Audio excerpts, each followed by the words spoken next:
জঙ্গলের ভিতর আকাশ মোবাইল হাতে নিয়ে বসে আছে, কেননা এখানে আজকে অনেক বড় একটা নারী পাচারকারী কাজ হবে। এই নারী পাচার করা হয়েছে, এই সব কিছু আকাশের ক্যামেরার লাইভ দেখাচ্ছে। তার সাথে পুলিশদেরও কল করছে। ওনারা আসতে যত সময় লাগবে ততক্ষণে আকাশের কাজ হয়ে যাবে। এইদিকে আকাশ সব কিছু লাইভে দেখতে থাকে। তখনই আকাশ ধরা খেয়ে যায়, মানে কেউ একজন আকাশকে দেখে ফেলে। কে রে ওখানে? তাড়াতাড়ি বেরিয়ে আয়, নয়তো গুলি করে দেব। এইদিকে আকাশ বের হচ্ছে না, কারণ বের হলে বিপদ হতে পারে। তাই বসে আছে পুলিশ আসার অপেক্ষায়। আমি আবারও বলছি, বেরিয়ে আয়। ওখান থেকে কেউ বের না হতে রাজীব ইশারা দিতে ওখান থেকে কয়েকজন লোক এসে জায়গাটা চেক করতে আসে। ওখানে এখানে আকাশ দেখে গুলি করতে থাকে। এইদিকে আকাশ তো প্রাণের ভয়ে পালাতে থাকে, তবে পিছনের দিকে নয়, সামনের দিকে, কারণ পুলিশ আসার আগেই ওরা গাড়ি চালিয়ে দেয়। তাই আকাশও ওর পায়ের কাছ থেকে বন্দুক বের করে তাদের উপর গুলি করতে থাকে। ওদের কয়েকজনকে আকাশ মেরে ফেলে গুলি করে, বাকিরা গাছের পাশে লুকিয়ে আছে। আকাশ গাড়ির চাকায় গুলি করে, চাকা নষ্ট করে দেয়, এতে করে গাড়ির সামনে আর এগোতে পারে না। আকাশ একে একে ওদের সবাইকে মেরে ফেলে। এরপর গাড়ির কাছে যাওয়ার আগেই মোবাইলের গাছে আটকে রাখে, যাতে করে সবাই লাইভ দেখে। আমি রিপোর্টার আকাশ। আপনারা দেখছেন RTV। এতক্ষণ আপনারা লাইভ দেখছেন কিভাবে মেয়েদের পাচার করা হচ্ছে। এখন আপনারা দেখবেন এই গাড়ির ভিতরে কি আছে। তাহলে চলুন এই গাড়ির ভিতরে কি আছে তা দেখি। আমি এখন গাড়ির দরজা খুলব এবং ভিতরে কি আছে তাহলে আপনারা দেখুন। এখানে প্রায় 15 জন মেয়ে আছে, যাদের বিভিন্ন পতিতালয়ে বিক্রি করে দেওয়া হবে। এই চক্রের পিছনে কারা কারা আছে তা অবশ্যই পুলিশ আশা করি খুঁজে বের করবে। এদিকে পুলিশদের খবর দেওয়া হয়েছে, ওনারা জানি না এত দেরি কেন করছে। তাই আমি এই মেয়েগুলোকে নিজ দায়িত্বে পুলিশের কাছে নিয়ে যাব। তাই এরপর কি হবে না হবে তা জানতে RTVতে চোখ রাখুন। ধন্যবাদ আপনাদের সবাইকে। এইদিকে আকাশের এইসব খবর অনেকেই ভালো লাগে, তাই আকাশকে সবাই চিনে। আকাশ সবকিছু ঠিক করে দিয়ে অফিসে আসে। অফিসে আসলে সবাই অনেক প্রশংসা করে আকাশের। সবার সাথে কথা বলে আকাশ ওর স্যারের কাছে চলে আসে। ওখানে আসতে ওর হাতে একটা কাগজ ধরিয়ে দেয় উনি। আকাশ কাগজটা হাতে নিয়ে বলে, স্যার, এই কাগজটা কিসের? তোমাকে দুঃখের সাথে জানাচ্ছি যে কি স্যার, বলেন এই কাগজটা কিসের? আকাশ, তোমার প্রমোশন হয়েছে। কি বলছেন কি স্যার? ঠিকই বলছি। তাই তোমাকে আমেরিকায় যেতে হবে। ওখানকার একটা চ্যানেলের চেয়ারম্যান তোমার মেধা এবং বুদ্ধি দেখে তোমাকে এই অফারটা করেছে। আমি যেহেতু এখানকার চেয়ারম্যান, তাই আমাকে বলেছে তোমাকে বলার জন্য। কিন্তু স্যার, আমি চলে গেলে আপনার তো লস হবে। তেমন লস হবে না। ওনার সাথে আমার চুক্তি হয়েছে। উনি আমাকে মাসে 1 লক্ষ টাকা করে দিবে তুমি যতদিন ওনাদের সাথে কাজ করবে। কিন্তু স্যার, আপনি সামান্য কয়েকটা টাকার জন্য। এটা কোনো সামান্য টাকা না আকাশ। তুমি ভেবে দেখো, বাংলাদেশে থেকে আমেরিকার একটা সাংবাদিক হওয়ার জন্য অফার পেলে, ওই অফার তুমি পেলে তোমার কি পরিমাণ লাভ হবে তুমি জানো? তার সাথে তুমি সারা জীবনের জন্য প্রতিষ্ঠিত হতে পারবে। আমি চাই তুমি অনেক বড় হও। তাই আমি তোমার কথা ভেবে রাজি হয়েছি। ওই টাকা দেখে নয়, তার উপর তুমি যে রিপোর্ট করো তার জন্য তোমার জীবনও যেতে পারে। তাই এখান থেকে তোমার যাওয়াটাই ভালো হবে। তাহলে স্যার, আপনি যেহেতু এত করে বলছেন, আমার যাওয়ার ব্যবস্থা করেন। তুমি পাসপোর্টের ফটোকপি দিয়ে যেও, আমি ওনাদের কাছে পাঠিয়ে দিব। তাহলে স্যার, আমি এখন আসি। আচ্ছা, যাও। আকাশ ওখান থেকে চলে আসে, কেননা এখন আবার যেতে হবে আরেকটা জায়গায়, যেখানে আজকে বিপুল পরিমাণে অস্ত্র পাচার হবে। তাই আকাশ ওখানে রিপোর্ট করতে থাকে। আকাশ কখন কোথায় যাবে তা সে কারো কাছে শেয়ার করে না। ওই রাতে আকাশ আবার বেরিয়ে পড়ে নদীর ধারে, কেননা ওখান দিয়ে আজকে অস্ত্র বাছাই হবে। তাই আকাশ আগে থেকে সবকিছু রেডি করে নেয়। জায়গায় সব রকম ক্যামেরা সেট করে নেয়, যাতে করে খুব সহজে আকাশ সবকিছু লাইভে দেখাতে পারে।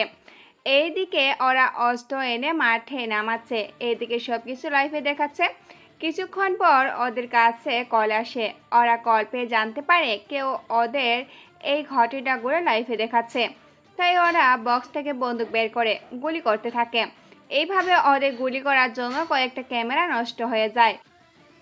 এই গুলির ফলে ওরা সবাই ভয় পেয়ে যায়, কেননা ওদের গুলি করার জন্য আকাশের শরীরেও গুলি লাগতে পারে। তাই ওনাদের চিন্তা। তা দেখে বড় স্যার আকাশকে কল দেয়।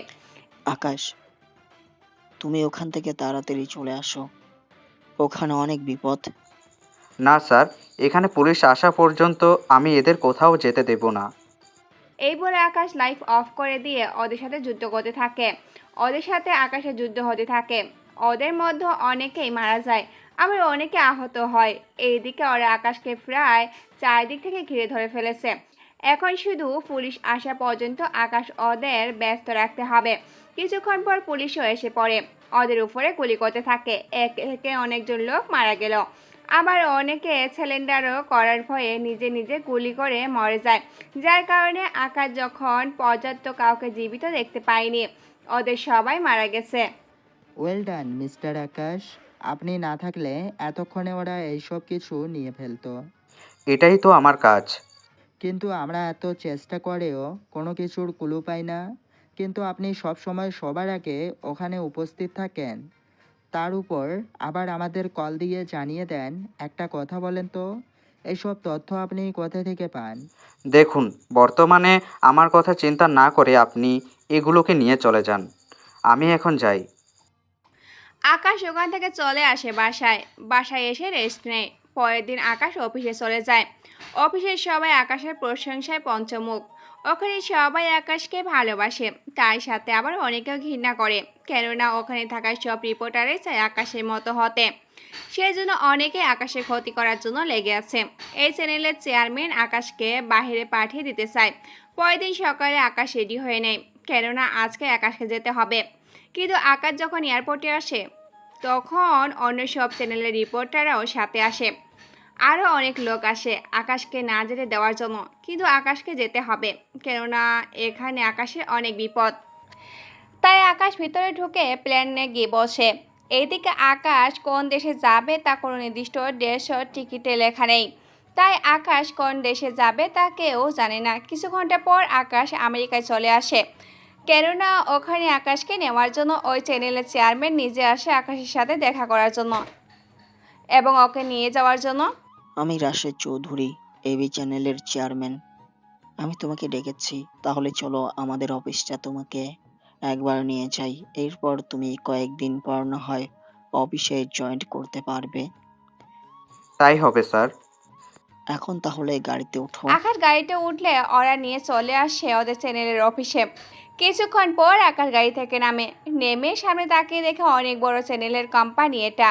অনেকে ফুল নিয়ে দাঁড়িয়ে আছে আকাশকে বরণ করার জন্য, কেননা এই অফিসের সবাই এখন আকাশের ব্যাপারে জানে। তাই সবাই আকাশের সাথে কথা বলার জন্য দাঁড়িয়ে আছে। কিন্তু সবাইকে আশ্চর্য করে দিয়ে আকাশ নিজের মুখ ঢেকে রেখেছে, তাই জন্য ওখানে থাকা অনেকে আশ্চর্য হয়। তাই আকাশ ওনাদের উদ্দেশ্য করেই বলে, দেখুন, আপনারা এখানে আশ্চর্য হওয়ার কিছু নেই। আমি সব সময় আমার পরিচয় এবং চেহারা দুটোই গোপন রেখে চলি, তাই এখানেও তাই করব। এতে আপনাদের কারো অসুবিধা হবে না আশা করি। ঠিক আছে, তোমার যা ইচ্ছে। এখন চলো তোমাকে অফিসটা ঘুরে দেখাই। আকাশ ওদের অফিসের চেয়ারম্যানের সাথে ঘুরে ঘুরে অফিসটা দেখতে থাকে। অফিস দেখা শেষ হলে চেয়ারম্যান স্যার বলে, আকাশ, তাহলে আকাশ তাহলে তুমি কবে থেকে জয়েন্ট করতে চাইছো, আর অফিসটা কেমন লাগলো? অফিসটা অনেক ভালো, তার সাথে অনেক বড়। আমি তাহলে 3 দিন পর জয়েন করি। এর আগে কিছু কাজ আছে, তা আমাকে শেষ করতে হবে। তবে কাজ করব, সেই জন্য আমার কিছু শর্ত আছে। দেখো, তোমার বেতন তুমি সবার আগেই পাবে। তুমি চাইলে সপ্তাহে 4 দিনের জায়গায় 10 দিনও ছুটি কাটাতে পারবে। স্যার, স্যার, আমি ওইগুলোর কথা বলিনি। তাহলে দেখুন, আমি কাজ করব, তবে কখন কোথায় থাকবো তা আমি নিজেও জানি না। আমি কখন কোথায় গিয়ে লাইভে যাব তা আমি কাউকে বলবো না। যখন লাইভ হবে তখন আমি কল দিব। কল দিলে আপনারা লাইভে নেওয়ার ব্যবস্থা করবেন। আমি অফিসের সময় করে উপস্থিত নাও থাকতে পারি, আবার অফিস ছুটি হওয়ার পরেও কাজ করতে পারি। তাই এ নিয়ে আমাকে কোনো কথা বলতে পারবেন না। তা না হয় মানলাম, তুমি কি আগের অফিসেও এমন করে কাজ করতে? না স্যার, আগের অফিসে তো আমি কখনো যাইনি, শুধু গুরুত্বপূর্ণ কাজ থাকলে যেতাম, নয়তো সব কিছু কল দিয়েই বলতাম। আচ্ছা, তাই হবে। এখন তাহলে তুমি বাসায় যাও। কোম্পানি থেকে তোমাকে থাকার ব্যবস্থা ও গাড়ি দেওয়া হবে। না স্যার, আমার ওইসব কিছু লাগবে না। তোমার সুরক্ষার একটা ব্যাপার আছে। না স্যার, আমি সব কিছু আমার জিনিসই ইউজ করব। তাহলে চলি স্যার। এখন হয়তো আপনারা ভাবছেন কিভাবে কি হতে চলেছে, কেননা এই শহরটা কিন্তু আকাশের অপরিচিত না। এই শহরে সব কিছু চেনা। ওই দিন আকাশ বাসায় ফিরছিল। আকাশ এখানে একটা হোটেলে থাকে, ও রুমে এসে শুয়ে থাকে। এইদিকে রাতের বেলায় এই শহরে একে রাজত্ব চলে। একে হচ্ছে আন্ডারওয়ার্ল্ডের কিং। ওর উপরে কোনো মাফিয়া কথা বলতে পারে না, শুধু একজনে পারে, আর সে হচ্ছে ডন। ডনও মাফিয়া দলের মতোই, কিন্তু ডন সব সময় অবৈধ কাজ করে বেড়ায়। একে শুধুমাত্র রাতের বেলায় ওর কাজকর্ম করে থাকে, আর এদিকে ডন দিনে ও রাতে নিজের কাজকর্ম চালিয়ে যায়।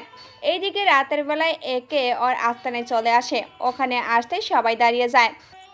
শহরে নতুন কোনো খবর আছে কি? একটা খবর পেয়েছি, তবে সঠিক কিনা তা জানি না এখনো। কি খবর, তাড়াতাড়ি করে বলো। বস, খবর পেয়েছি, বাংলাদেশ থেকে একজন সাংবাদিক আনা হয়েছে। ওই সাংবাদিক কয়েকদিন পর কাজ করতে পারে। ওটা নাকি খুব সাংঘাতিক। যাক, তাহলে ওর সাথে খেল যাক, তাহলে ওর সাথে খেলতে অনেক ভালোই হবে। এখন বল, ডনের খবর কি? কোথায় আছে ডন? বস, ওই ব্যাপারে কিছু জানে না। কেননা ডন আজকাল কোথায় থাকে তাই তো জানি না। ওকে, কোনো ব্যাপার না। ডনের নাকি কিছু মালপত্র কাল আসবে, তাই তোরা রেডি হয়ে থাকিস। কোনো চিন্তা করবেন না, সব হয়ে যাবে। তাহলে আজকের মিটিংটা এখানেই শেষ। এইদিকে সকালবেলা আকাশ বের হয়ে অফিসে না এসে সমুদ্রের ধারে আসে, কেননা এখানে আজকে অবৈধ কাজ করা হবে, সেই জন্য এখানে আসে। আকাশ আগের মতো সব জায়গায় সব কিছু ফিটিং করে রাখে। কিছুক্ষণ পর একটা জাহাজ সমুদ্রের ধারে এসে থামে। আকাশ তখন অফিসে কল দিয়ে বলে ওর ভিডিওটা লাইভ নেওয়ার জন্য, কিন্তু অফিস এত তাড়াতাড়ি না খোলার কারণে আকাশ আর ভিডিও লাইভ যাচ্ছে না। তাই আকাশ সব কিছু ভিডিও করতে থাকে। ভিডিও করতে করতে আকাশ ওর নিজের মতো করে সব ব্যবস্থা করতে থাকে। এইদিকে সমুদ্রের ধারে অস্ত্র বজাই করা বক্স নামাতে থাকে। ওইসব কিছু আকাশ রেকর্ড করে নেয়। কিছুক্ষণ পর ওখানে পুলিশ আসে। পুলিশ আসাতেই ওদের মধ্যে বন্দুকযুদ্ধ হতে থাকে। এতে করে ওদের মধ্যে অনেক লোকেই মারা যায়, আবার অনেক লোকেই জাহাজে করে পালিয়ে যায়। ওরা পালিয়ে গেলে আকাশ ওখানে আসে। আকাশ ওখানে আসতেই এই ছেলে, কে তুমি? হাত উপরে তুলে এইদিকে আয়। গুলি করবেন না, আমি একজন রিপোর্টার। কি, তুই রিপোর্টার? তাহলে এভাবে মুখ কেন বেঁধে রেখেছিস? এই দেখুন আমার কার্ড, এই এবি চ্যানেলে কাজ করি। ওই চ্যানেলের কার্ড দেখে পুলিশ আকাশকে ছেড়ে দিয়ে জিজ্ঞাসা করে, এটা বলো, তুমি কি করে এখানে আসলে? কি যে বলেন না স্যার, আমিই তো আপনাদের কল দিয়ে এখানে আসতে বলি। আমাদের কল দিয়ে তুমি আসতে বলেছিলে? জি, আমিই আসতে বলেছিলাম। বিশ্বাস না হলে ওই নাম্বারে কল দিলেই বুঝতে পারবেন। তাহলে এটা বলো, তুমি কি করে জানতে এখানে এইরকম কাজ হচ্ছে? তা জানাটা কি দরকার? এখানে যা হচ্ছে তা আপনি উদ্ধার করেছেন, এটাই অনেক। আমার দরকার রিপোর্ট করা, আমি তাই করছি। তো তোমার সাথে ক্যামেরাম্যান ও ক্যামেরা কিছুই তো দেখছি না। ওই যে ক্যামেরা লুকানো, আর আমার ক্যামেরাম্যান লাগে না। আমার সব রেকর্ড করা শেষ। আমি তাহলে এখন আসি স্যার। এইদিকে ডন খবর পেয়ে যায় ওর অস্ত্র পুলিশ জব্দ করে নিয়েছে ওই রিপোর্টারের সাহায্যে। ওই রিপোর্টারকে তো আমি কখনোই ছাড়বো না। আকাশ ওখান থেকে মোবাইল নিয়ে চলে আসে হোটেলে। ওখান থেকে ভিডিওটা এডিট করে, কেননা কিছু অপরিচনীয় সিন এইগুলো ডিলিট করে দেয়। এরপর আকাশ এখানে ভয়েস সেন্ড করে সরাসরি ভিডিওটা দিয়ে দেয় নিউজ চ্যানেলে। ওখানে ভিডিও পেয়ে ওরা এই ভিডিওটা নতুন করে আপলোড করে দেয়। এতে করে আগের থেকেও অনেকগুলো লোক তাদের চ্যানেলকে ফলো করে থাকে। এইদিকে দিন যতই যাচ্ছে আকাশের কাজ ততই ভালো হচ্ছে। এইদিকে দেখতে দেখতে 1 মাস কেটে গেল। আকাশ আজকে আরও একটি ভিডিও নিয়ে অফিসে আসে। তবে এই 1 মাসে আজকে আকাশ অফিসে আসতেছে, তাই অফিসে ঢুকতে গিয়ে রাস্তা হারিয়ে গেল, কেননা কোনো রুম কোন দিকে তা ভুলে গিয়েছে। কিছুক্ষণ পর আকাশ চলে আসে চেয়ারম্যান স্যারের রুমে। এখানে দরজা হাত দিতেই দরজা খুলে যায়। আকাশ ভিতরে গিয়ে চেয়ারম্যানের সাথে কথা বলে। উনি আকাশের কাজে অনেক খুশি। তাই উনি আকাশকে $5,000 বেতন দেয়। সত্যি আকাশ, আমি তোমার কাজে অনেক খুশি। তোমার জন্য আগে থেকেও আমার চ্যানেলের চাহিদা অনেকের কাছে বেড়ে গিয়েছে। তুমি এখানে কিছুক্ষণ অপেক্ষা করো, আমি একটু মিটিং শেষ করে আসতেছি। স্যার, আমিও কি আসবো? তা লাগবে না, তুমি শুধু 5 মিনিট অপেক্ষা করো, আমি আসতেছি। এইদিকে চেয়ারম্যান স্যার চলে যায় মিটিং রুমে, অন্যদিকে আকাশ রুমটা দেখতে থাকে। এইদিকে আকাশ ওয়াশরুমে যাবে, তাই দরজা খুলতে একটা মেয়ে চিৎকার করে ওঠে। মেয়েটার চিৎকার শুনে আকাশ ওর মুখ চেপে ধরে। এই যে, এইভাবে চিৎকার কেন করছেন? মেয়েটার চোখের ইশারায় ওর মুখ থেকে হাত সরাতে বলছে। আকাশ হাত সরিয়ে নেয়। তোর সাহস কি করে হয় এই ওয়াশরুমে আসার? তাও আমাকে এই অবস্থায় দেখে নিয়েছিস? দেখুন, দোষ তো আপনার। দরজা লক না করে আপনি এখানে গোসল করছেন? এটা বাড়ি না অফিস যে এখানে গোসল করবেন? আমি এখানে যা খুশি তাই করব, তাতে আপনার কি? তাছাড়া আপনি কোন সাহসে এই রুমে ঢুকেছেন? এত কথা না বলে জামা পরে বাইরে আসেন। এরকম অবস্থায় অন্য কেউ দেখলে আপনার তো... আকাশের কথায় ইরা ওর দিকে তাকিয়ে দেখে তাওয়াল নিচে পড়ে গেছে। ইরা একটা চিৎকার দিয়ে আকাশকে ধাক্কা দিয়ে দরজা বন্ধ করে দেয়। এদিকে আকাশ উঠে দেখে ওর শার্ট কিছুটা ভিজে গিয়েছে, কেননা ইরার শরীরে থাকা পানি আকাশের শার্টে লেগে যায়। তাই আকাশ রুমে এসে বসে থাকে। কিছুক্ষণ পর চেয়ারম্যান স্যার রুমে আসে। আকাশ, তোমার শার্ট ভেজা কেন? স্যার, ওই কিছু না, একটু পানি লেগে গিয়েছিল। কিন্তু এখানে পানি কই থেকে আসবে? আরে স্যার, এখান থেকে। তো তুমি যেন কি বলবে বলেছিলে? এইদিকে আকাশ বুঝতে পারে মেয়েটি বের হলে সমস্যা হতে পারে, তাই আকাশ ওখান থেকে বের হয়ে যায় তাড়াতাড়ি। এইদিকে ইরা বের হয়। এই রুমে একটা ছেলে ছিল, ওই ছেলেটা কোথায়? ও তো অনেক আগেই বেরিয়ে গেল, কিন্তু তুই ওই ছেলের কথা কেন জিজ্ঞেস করছিস? এত কথা জানতে চাইনি আমি।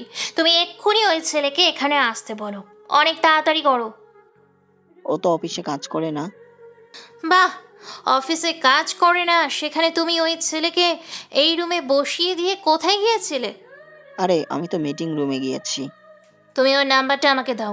কিছু কি হয়েছে? হয়ে থাকলে আমাকে বল। তুমি ওই ছেলেকে কল দিয়ে এই রুমে আসতে বলো। ইরার কথায় চেয়ারম্যান আকাশকে কল দিয়ে ওনার রুমে আসতে বলে। আকাশ নিচে থেকে আবারও উপরে উঠে আসে। স্যার, চলেই তো যাচ্ছিলাম, তাহলে আবার কেন ডেকেছেন? আমি না, ও ডাকতে বলেছে। ইরার দিকে ইশারা করে। এদিকে আকাশ ইরার দিকে তাকিয়ে আছে। এটা দেখে ইরা রাগের লোক নিয়ে তাকিয়ে আছে। দেখুন স্যার, আমার কোনো দোষ নেই। আমি যে... কথাটা বলার আগে ইরা দৌড়ে এসে আকাশের মুখ চেপে ধরে। ওই, আপনি একদম চুপ থাকবেন। আপনাকে কি আমি বলছি মুখ খুলতে? বলতে কি একটু লজ্জা করে না? বাবার সামনে মেয়ের... ইরা, কি বলছিস তুই? আমি তো কিছুই বুঝতে পারছি না। আবু, তার আগে বলো, এই ছেলেটি কে? এই ছেলেটি আমাদের এখানে কাজ করে, তাও 1 মাস হয়েছে। কি? 1 মাস ধরে আমাদের এখানে কাজ করে আর আমি ওকে এখন দেখছি? আসলে ও তো অফিসে আসে না, তাই তুই দেখছিস না। কেন? তুমি ওকে বেতন দিচ্ছ অথচ ও অফিসে আসে না? এটা ঠিক বুঝলাম না আবু। স্যার, আকাশ স্যার বলতেই ওনারা দুজনেই কথা বন্ধ করে দিয়ে আকাশের দিকে তাকায়। কি হয়েছে আপনার? আপনারা কথা বলেন, আমি না হয় যাচ্ছি। আপনি চুপ করে বসেন। আবু, তুমি বাহিরে যাও, ওনার সাথে আমার কথা আছে। ইরার আব্বু রাশেদ চৌধুরী রুম থেকে চলে যায়। উনি চলে যাওয়ার পর আচ্ছা, ওয়াশরুমের দরজা নক করে ঢুকতে হয়, তা কি আপনি জানেন না? ওয়াশরুমের দরজা বন্ধ করে গোসল করতে হয়, তা কি আপনি ভুলে গেছেন? এটা আমার আব্বুর অফিস, তার উপর এটা ওনার পার্সোনাল রুম। আমি মাঝে মাঝে সময় পাই না বলে এখানে এসে গোসল করি, কিন্তু আপনি দরজা নক না করে আমার সব কিছু... ইচ্ছে করছে আপনার চোখ দুটো... চোখ না থাকলে আমি আপনাকে তো আজকে এত সুন্দর করে দেখতে পেতাম না। কি? হুম, তবে আপনার তিলটা কিন্তু অনেক সুন্দর। এদিকে আকাশ চলে যায়। অন্যদিকে ইরা আয়নার সামনে দাঁড়িয়ে আছে, কেননা ইরার শরীরে দুইটো তিল আছে, একটা ঠোঁটে আর একটা না। থাক, আপনাদের সব কথা না জানলেও চলবে। ইরা তিলের কথা শুনে লজ্জা পেয়ে ওর কেবিনে চলে যায়। এইদিকে আকাশ আজকের দৃশ্য মনে পড়তে হাসি পায়, কেননা যা যা যা না দেখার কথাই ছিল, তাই দেখে ফেলছে।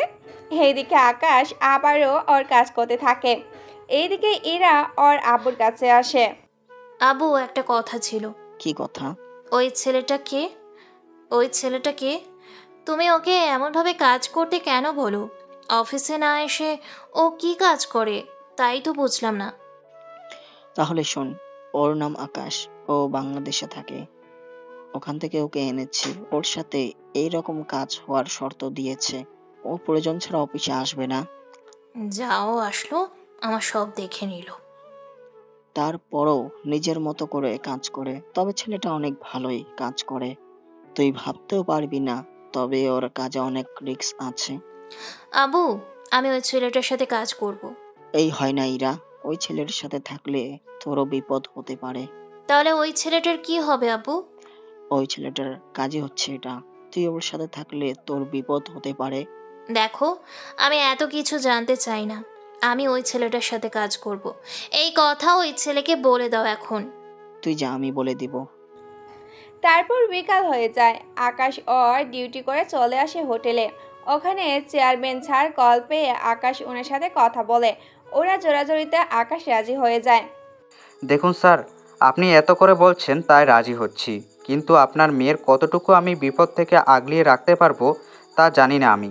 সমস্যা নেই, তাহলে কাল থেকে ওকে তোমার সাথে কাজ করার জন্য পাঠিয়ে দিব। কাল না, 2 দিন পর। ওকে, তাহলে তাই হবে। এইদিকে রাত হতেই একে ওর আস্তানায় চলে আসে। ওখানে এসেই বলে, এই কে? তাহলে বলো আজকের কি খবর? ডনের মাল নাকি পুলিশে গ্রেপ্তার করে নিয়েছে? জি বস, ঠিকই শুনেছেন। ওই রিপোর্টার ভালো কাজ করেছে। কেননা ওর জন্য ওই আর্মসগুলো ডনের কাছে পৌঁছায়নি, নয়তো ও আরও শক্তিশালী হয়ে যেত। কিন্তু বস, ওই রিপোর্টার এই তথ্যগুলো পায় কোথায় সেটাই তো বুঝতে পারছি না। সেসব জেনে আমাদের কোনো কাজ নেই। এখন কয়েকজনকে রেডি হতে বলো, আমরা এখনই মিশনে যাব। কি বলছেন এখন? কেন, কোনো সমস্যা আছে কি?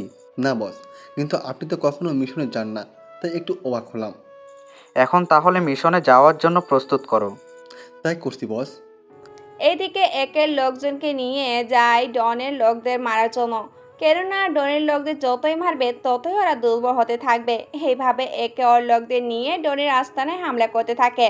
এইভাবে একের সাথে পেরে না উঠায় ওখানে অনেক লোক মারা যায়। কেননা একে ইচ্ছা করলে কিন্তু ডনের কাছে পৌঁছাতে পারবে না। এর কারণ হচ্ছে ডন কোথায় থাকে তা একে এখন পর্যন্ত জানে না। ওই মিশন শেষ করে একে ওর লোকেদের নিয়ে চলে আসে ওদের আস্তানায়। অন্যদিকে ডনের কাছে খবর চলে যায়। বুঝতে পারছি না আমার সাথে এটা হচ্ছেটা কি। এইদিকে ওই রিপোর্টার, অন্যদিকে ওই একে, এরা দুজনেই তো আমার ব্যবসা পুরো লাটে তুলে দিবে। বস, ওই একে অনেক চালাক, কিন্তু এই রিপোর্টারের তো কিছু একটা করতে হবে আমাদের। সেটাই তো দেখছি, কারণ ও যেভাবে আমাদের ক্ষতি করার চেষ্টা করে যাচ্ছে, এতে করে তো ওর খেলা আগে শেষ করতে হবে। ঠিকই বলেছেন বস, ওই রিপোর্টারকে থামাতে হবে। আচ্ছা, ওই রিপোর্টার কোন চ্যানেল হয়ে কাজ করে? বস, এবি চ্যানেলের হয়ে কাজ করি। তাহলে একটা কাজ কর, ওই এবি চ্যানেলের সব ডিটেলস বের কর, তাহলে দেখি ওই রিপোর্টারকে থামানোর কোনো উপায় পাই কিনা। চিন্তা করবেন না, আমি লোক লাগিয়ে দিব, ওরা যেভাবে হোক ডিটেলস বের করে দিবে। এদিকে পরের দিন সকালে আকাশ বের হয়ে আসে পার্কে। কেননা এই পার্কে কিছু একটা হতে চলছে যা আকাশ বুঝতে পেরেছে। তাই সব কিছু নিয়ে রেডি হয়ে থাকে। কিছুক্ষণ পর এই পার্কে কয়েকজন লোক আসে, কালো পোশাক ও সাদা পোশাক পরে। ওরা ওখানে এসে নিজেদের মধ্যে বেগ অদল বদল করে চলে যায়, যা আকাশ ক্যামেরা রেকর্ড করে নেয়। এখানে যে কাজটা হবে তা আকাশ বুঝতে পারেনি, নয়তো অনেক আগেই পুলিশকে বলে দিত। এই রেকর্ড আকাশ ওর চ্যানেলের অফিসে পাঠিয়ে দেয়। ওরা এই ভিডিওটা ওদের চ্যানেলে দেখায়। এতে করে অনেক মাফিয়া ও পুলিশ অনেক বেশি সতর্ক হয়ে যায়। অন্যদিকে ডন, ওই রিপোর্টার দেখছি আমার ঘুম হারাম করে দিবে। বারবার আমার পিছনে কেন লেগে পড়ে আছে ওই রিপোর্টার? বস, শুধু আমাদের না তো, ওই একে পেছনেও তো লেগেছে। মানে কি বলতে চাস? আমাদের লোক যাদের সাথে কাজ করেছিল ওখানে তো একের লোকও ছিল, কিন্তু ওই রিপোর্টার কী করে সব তথ্য পায় সেটাই তো বুঝতে পারছি না। আচ্ছা, তোকে যে একটা কাজ দিয়েছি ওই কাজটার কি হয়েছে? চিন্তা করবেন না বস, ওই রিপোর্টারকে থামানোর জন্য পথ পেয়ে গেছি। কি সেই পথ, তাড়াতাড়ি বল। সে পথ হচ্ছে রাশেদ চৌধুরীর মেয়ে। এই রাশেদ চৌধুরীকে? এবি চ্যানেলের চেয়ারম্যান। আমরা যদি ওনার মেয়েকে কিডন্যাপ করি তাহলে চেয়ারম্যানকে বলে ওই ছেলেকে আবারও যেখান থেকে এনেছে ওখানে পাঠিয়ে দিতে পারবো। তাহলে আমাদের কোনো ক্ষতিই হবে না। তাহলে তাই করো, ওই চেয়ারম্যানের মেয়েকে উঠিয়ে আনার ব্যবস্থা করো, ওকে দিয়েই সব কিছু করতে হবে। এইদিকে আকাশ ওর কাজ করতে থাকে, অন্যদিকে এরা আজকে অফিসে এসেছে, ওর কেবিনে বসে আছে, সাথে ওদের অফিসে আগের মতোই কাজ চলতে থাকে। এইদিকে দুপুরবেলায় ডনের লোক বসে আছে, কখন ইরা বের হবে আর কখন ওকে কিডন্যাপ করতে পারবে। দুপুরবেলা ইরা বের হয়ে এলো, কেননা ইরা এখন ওর বাসায় যাবে, তাই ইরা নিচে নেমে আসে। ইরা গাড়িতে উঠে চলে আসে অফিস থেকে। পথের মধ্যে ডনের লোক ইরার গাড়ির সামনে এসে দাঁড়ায়, এতে করে ইরার রাগে গাড়ি থেকে বের হয়ে যায়। ওই, এইভাবে কেউ গাড়ি চালায়? এতটুকু কমন সেন্স কি তোদের নেই? আমাদের যদি কমন সেন্স থাকতো ম্যাডাম, তাহলে কি এভাবে করতাম? কি বোঝাতে চান?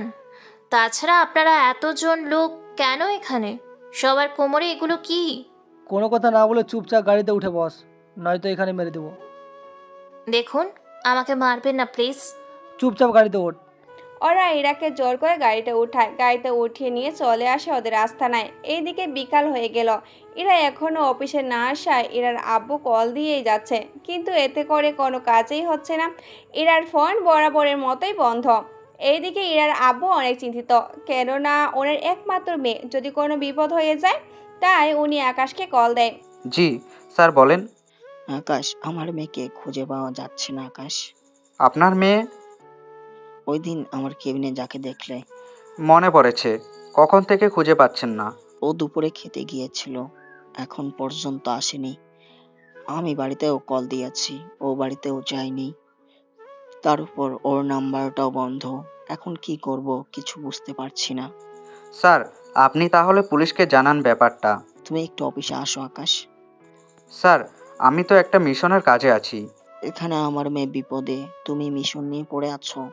স্যার, আপনি শান্ত হন, আগে দেখুন কেউ কল দেয় কি না, কেননা কল দেওয়া পর্যন্ত অপেক্ষা করেন। তাই করছি। এইদিকে আকাশ আর মিশনে আছে, কেননা আজকে এখানে কয়েকজন মেয়েকে অন্য দেশে পাচার করবে, তাই আকাশ বসে আছে ওদের বাঁচানোর জন্য। এদিকে কিছুক্ষণ পর এর রাব্বুর নাম্বারে কল আসে, তাও একটা অচেনা নাম্বার থেকে। কে বলছেন? আমি ডনের ডান হাত বলতেছি। জি বলুন, আপনারা আমাকে কেন কল দিয়েছেন? কারণ আপনার মেয়ে এখন আমাদের হাতে, ওকে একটা শর্তে আমরা ছেড়ে দেব। জি বলুন, কি শর্ত? আপনার চ্যানেলে একটা ছেলেকে আপনারা এনেছেন, ওই ছেলে আমাদের অনেক ক্ষতি করেছে, তাই আপনি যত তাড়াতাড়ি এই ছেলেকে ওর দেশে ফিরিয়ে দিবেন তত তাড়াতাড়ি আপনার মেয়েকে ফিরে পাবেন। প্লিজ আমার মেয়েকে ছেড়ে দিন, আমি ওই ছেলেকে আজকের দিনের ভেতরেই পাঠিয়ে দিব। প্লিজ আমার মেয়েকে কিছু করবেন না। এই তো ভালো, তাহলে তাই করেন, ওই ছেলেকে এয়ারপোর্টের ভিতরে দিয়ে আসবেন। ও যখন ওর দেশে গিয়ে ফিরবে তখন আপনার মেয়েকে ফিরে পাবেন। আচ্ছা, আমি এখনই ওই ছেলেকে ওর দেশে পাঠিয়ে দিব।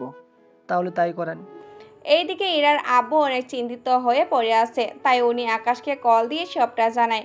আকাশ সবটা জেনে দেখুন, আমার জন্য আপনার মেয়ের কোনো ক্ষতি হোক তা আমি চাই না, শুধু এইটুকু বলবো, আমি এই মিশনটা শেষ করে আসব। শেষ না করে আসলে হয় না। স্যার, আপনার কাছে যেমন আপনার মেয়ের জীবনটা দামি, ঠিক এখানেও অনেক মেয়ে আছে যারা ওদের পরিবারের কাছে দামি। তাহলে তাই করো।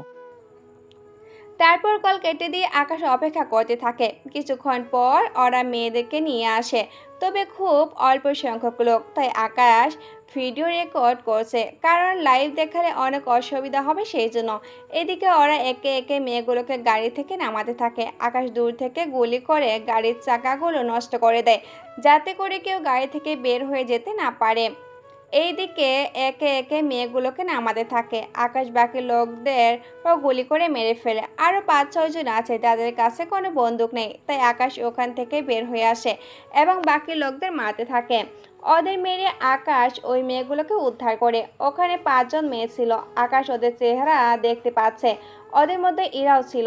ইরাকে দেখে আকাশের কিছুটা প্রাণ ফিরে এলো, কেননা আকাশ এখান থেকে চলে গেলে ইরাকে অনেক মিস করত। সেই জন্য ইরাকে পেয়ে আকাশ না চাইতেও জড়িয়ে ধরে। আমি তোমাকে কোথাও হারাতে দিব না। কিন্তু ইরার জ্ঞান না থাকায় আকাশের গাড়িতে করে বাকি মেয়েগুলোকে উঠে নিয়ে হাসপাতালে চলে আসে। ওখানে সবাই ট্রিটমেন্ট চলতে থাকে, কেননা ওদের ড্রাগস দেওয়া হয়েছিল, তাই সবাই অজ্ঞান হয়ে আছে। ডাক্তার ইঞ্জেকশন দিতেই সবার জ্ঞান ফিরে আসে। ওদের জ্ঞান ফিরতে ওরা আকাশের সামনে এসে বসে জড়িয়ে ধরে মেয়েগুলো, সাথে সাথে আকাশকে ধন্যবাদ দেয়। এরপর ওই মেয়েগুলোকে পুলিশের কাছে দিয়ে দেওয়া হয়, এতে করে ওদের পুলিশ নিজের দায়িত্ব ওদের বাড়িতে পৌঁছে দিবে। এইদিকে আকাশ ইরার দিকে তাকিয়ে দেখে ইরা হুড়ুকুচকে তাকিয়ে আছে। আরে ম্যাডাম, আপনি কি এখানে বসে থাকবেন নাকি যাবেন এবার? যাবো তো, তার আগে এটা বলেন, মেয়েদের সাথে কোলাকুলি করতে অনেক ভালো লাগে আপনার, তাই না?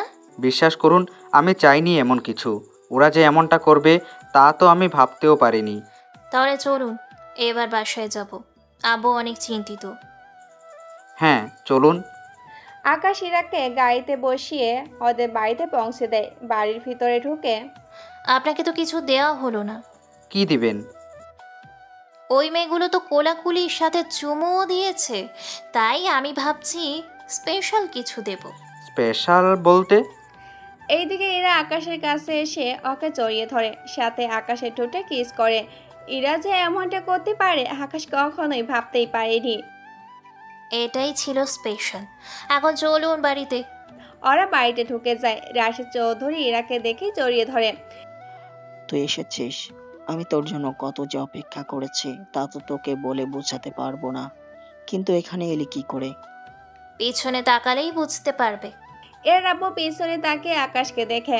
উনি আকাশের কাছে এসে ওকে জড়িয়ে ধরে বলে, সত্যি আকাশ, আমি তোমার এই ঋণ কখনো শোধ করতে পারবো না আকাশ। এটা আমার কর্তব্য ছিল। এটা আমার কর্তব্য ছিল।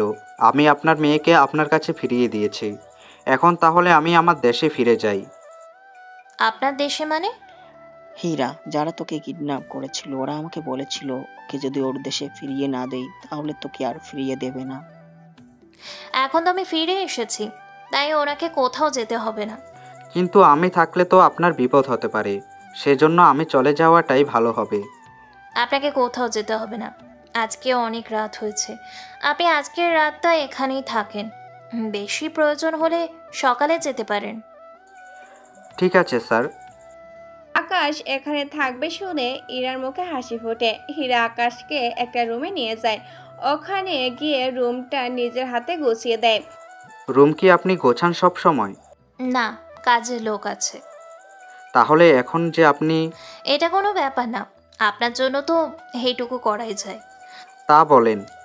আচ্ছা, আপনি ততক্ষণে ফ্রেশ হয়ে আসেন, আমি খাবার নিয়ে আসতেছি। আপনি ফ্রেশ হতে হতে আমি চলে আসবো। এইদিকে ইরা খাবার আনার জন্য নিচে চলে যায়। আকাশও ফ্রেশ হতে চলে যায় ওয়াশরুমে।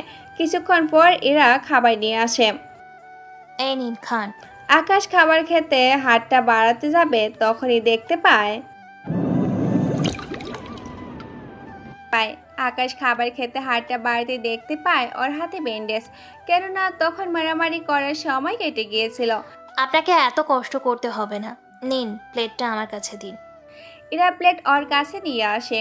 আকাশ খাটে হেলান দিয়ে বসে আছে। হীরা ওর সামনে বসে আছে। ইরা খাবার তুলে আকাশকে খাইয়ে দিচ্ছে, কিন্তু আকাশ খাচ্ছে না। কি ব্যাপার, খাচ্ছে না কেন? আমার হাতটা কি সুন্দর না যে খেতে ইচ্ছে করছে না?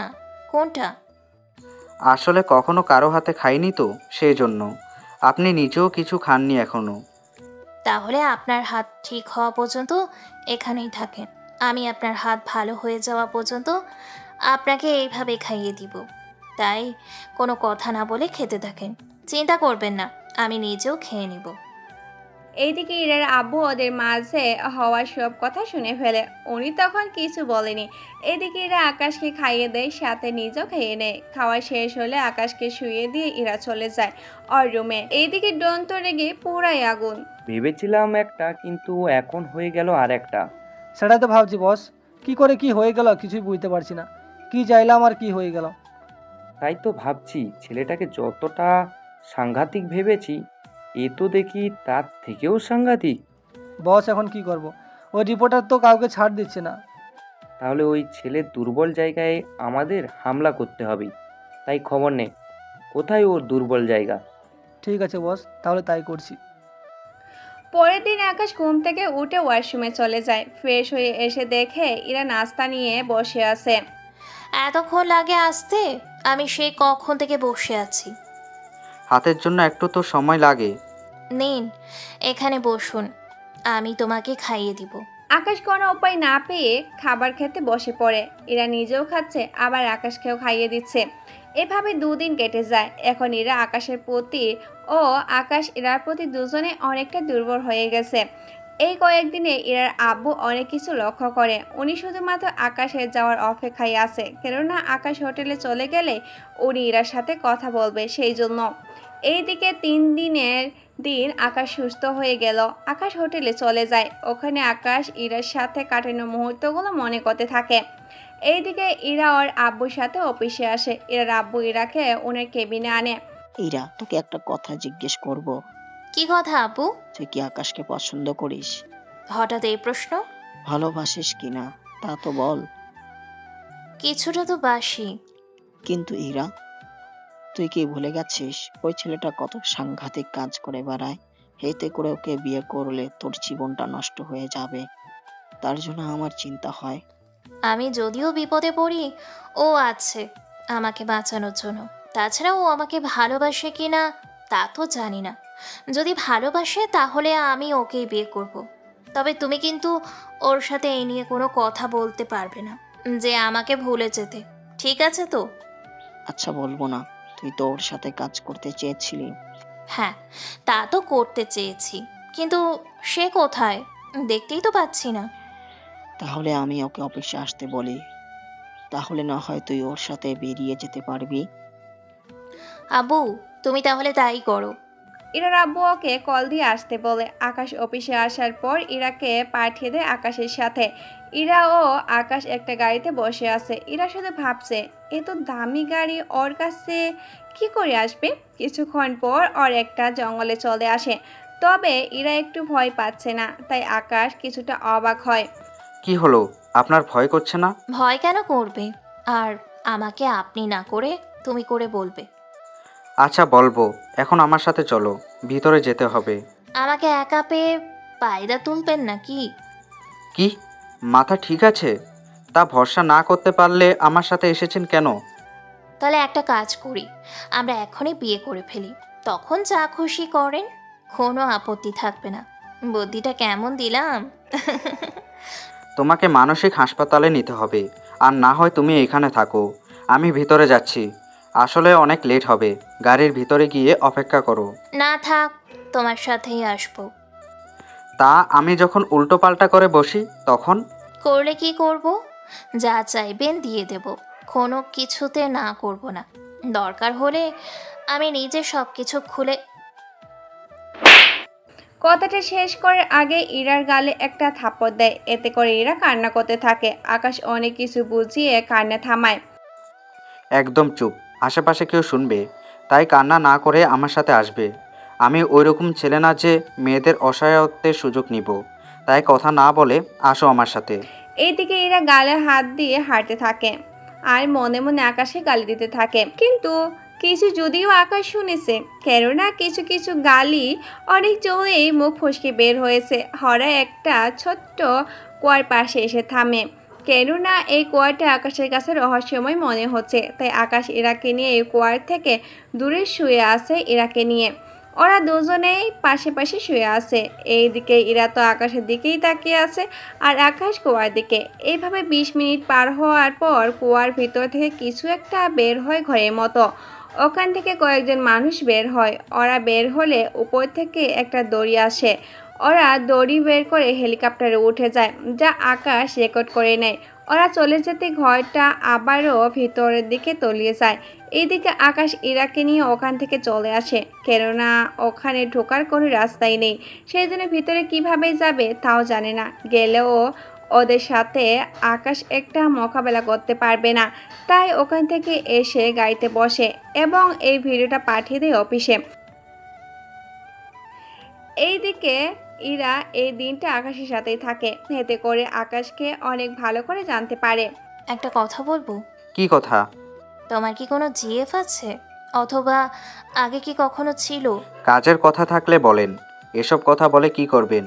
না, আসলে এমনিই জানতে চেয়েছি। তাহলে চুপচাপ বসে থাকেন। আমি এখন হোটেলে যাব, তাই আপনাকে বাসায় নামিয়ে দিয়ে আমি যাব। আচ্ছা, দুজনে একসাথেই হোটেলে যাই। ইরা জোরাজোরি করতে আকাশ ওকে নিয়ে চলে আসে হোটেলে। ইরা রুমে ঢুকে দেখে সব রকমের হাতিয়ার এখানে, সবগুলো কেমন যেন। এত ভালো করে না তাকিয়ে চলেন, আমার হয়ে গেছে। এত তাড়াতাড়ি? ওরা এখান থেকে বের হয়ে একটা রেস্টুরেন্টে আসে খাবার খেতে। এইদিকে ওরা খাবার খেয়ে বেরিয়ে যায়। কিছু দূর এসে দেখে কয়েকজন লোক ওদের ফলো করছে। এখন আকাশ কি করবে বুঝতে পারছে না, তাই গাড়ি জোরে চালাতে থাকে। ওরা একটা ফাঁকা জায়গায় চলে আসে। ওখানে এসে ইরাকে নিয়ে বের হয়ে আসে। এখানে লুকিয়ে থাকবেন, যাই হয়ে যাক না কেন। আমি যতক্ষণ পর্যন্ত আসতে না বলবো ততক্ষণ পর্যন্ত কিন্তু বের হবেন না। কিন্তু তুমি কোথায় যাচ্ছ? এখন এগুলো ভাবার সময় নেই। এই পোশাকটা পরে থাকেন, তাহলে গুলিতে সমস্যা হবে না। আকাশ ওখান থেকে চলে আসে। একের লোক আকাশের উপর হামলা করতে থাকে। এইদিকে আকাশ গাড়ির কাছে আসে এবং গাড়ি থেকে সব আধুনিক সব যন্ত্র বের করে পাল্টা আক্রমণ করতে থাকে। ওরা গুলি করতে থাকে, কিন্তু গাড়িতে গুলি এসে লাগলেও গাড়ি কোনো সমস্যা হচ্ছে না। আকাশ গাড়ির পিছন থেকে ওদের মারতে থাকে এক এক করে। এইদিকে ওদের দুইটা গুলির মতো একটা গুলি গিয়ে ইরার গায়ে লাগে, কিন্তু জ্যাকেটের জন্য ভিতরে ঢুকতে পারেনি, কারণ আকাশ আগেই জানতো এখানে গুলি আসতে পারে, তাই আগেই পরিয়ে দিয়েছিল। ওদের মারা শেষ হলে মোটামুটি আকাশ ওখান থেকে ইরাকে নিয়ে চলে আসে। তোমার কিছু হয়নি তো? জ্যাকেটের ভিতরে একটা লাগে, আর একটা গুলি আমার হাতের ব্রেসলেটে লেগে অন্যদিকে চলে যায়। এখন সেই জন্য একটু ব্যথা পেয়েছি। চলো তোমাকে ডক্টরের কাছে নিয়ে যাই। তা লাগবে না, ঠিক আছি আমি। এত রিস্ক নিয়ে কাজ কেন করেন? আমি বলি কি, এত রিস্ক নিয়ে কাজ না করলেই তো পারেন। অভ্যাস হয়ে গিয়েছে, এখন চলুন যাওয়া যাক। একটা কথা বলবো? হ্যাঁ বলো। আই লাভ ইউ আকাশ। এইদিকে ইরা এমন কিছু বলবে তা আকাশ বুঝতে পারছে, কিন্তু এখন যে সে কথা বলবে তা বুঝতে পারেনি। কি হলো, উত্তর দিচ্ছ না কেন? দেখো, আমি ভালো করেই জানি তুমিও আমাকে ভালোবাসো, তাই মিথ্যে বলবে না বলে দিলাম। I love you too Ira.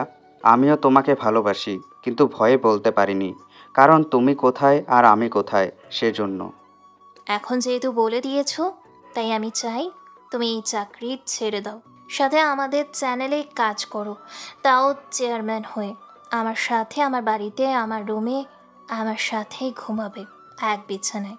তুমি কি চাও সবাই আমাকে নিয়ে হাসি ঠাট্টা করুক? ও মা, এ কি বলছো তুমি? ঠিকই বলছি, তাহলে সবাই বলবে যে রাজকন্যা সহ রাজ্য হাতিয়ে নিলাম। ওদের কথা শুনতে হবে না। তাহলে বিয়ের পর আমি এখন যেভাবে আছি ওইভাবে কাজ করব। ঠিক আছে, করতে পারবে, তবে এত সাংঘাতিকভাবে করতে হবে না। তাই হবে, কিন্তু তোমার আব্বু কি রাজি হবে বিয়েতে? আব্বুকে রাজি করানোর দায়িত্ব আমার। তুমি রাজি হয়েছো, এটাই আমার জন্য অনেক। এখন কেউ আসার আগে চলো এখান থেকে। তোমাকে ডক্টরের কাছে তো যেতে হবে, নয়তো এই হাত ব্যথা করবে। কিছু হবে না, এখন চলো আব্বুর কাছে, ওনাকে এই খুশির সংবাদটা তো দিতে হবে। আচ্ছা চলো। ওরা গাড়ি করে চলে আসে অফিসে। অফিসে এসে ইরা ওর আব্বুর কাছে আসে। আব্বু, আমি আকাশকে বিয়ে করব। তুমি যত তাড়াতাড়ি পারো ওর সাথে আমার বিয়ে দেওয়ার ব্যবস্থা করো। আরও একটা কথা, ওর কিন্তু আমাদের সাথে থাকবে। ঠিক আছে ইরামা, আমার তাই হবে। তাহলে আকাশ, আমি তোমার আর ওর বিয়ে দিয়ে অফিসের দায়িত্ব তোমার উপর বুঝিয়ে দেব।